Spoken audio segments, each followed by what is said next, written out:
Now let's talk about sanctionable acts.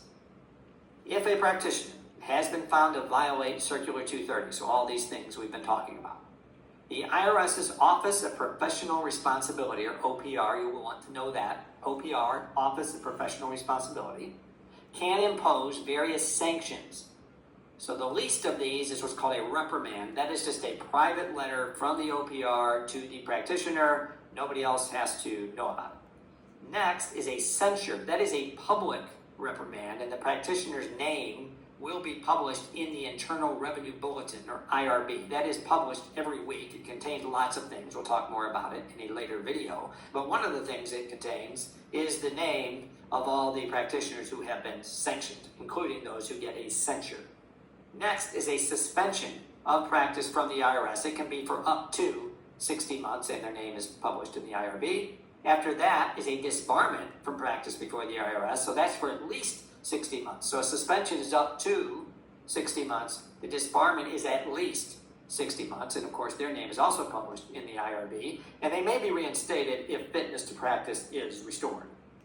And for any of these except the reprimand, so for the censure, the suspension, or the disbarment, a monetary penalty may also be imposed. The amount can be up to the gross income derived or to be derived from the misconduct. So if you were caught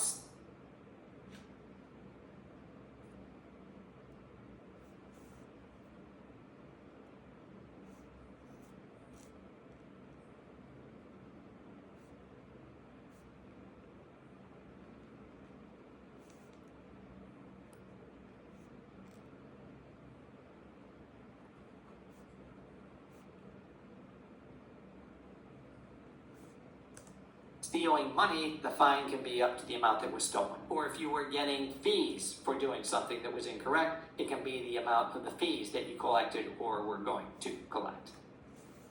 Violations that are subject to sanctions.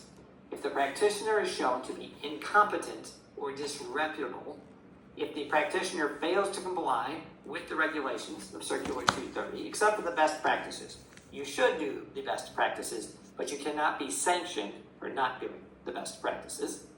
Or with the intent to defraud, the practitioner willfully and knowingly misleads or threatens a client or prospective client. So any of these things can lead to a sanction. So what is incompetence and disreputable conduct? We've got several slides to discuss this. First, conviction of any criminal offense under the federal tax laws, conviction of any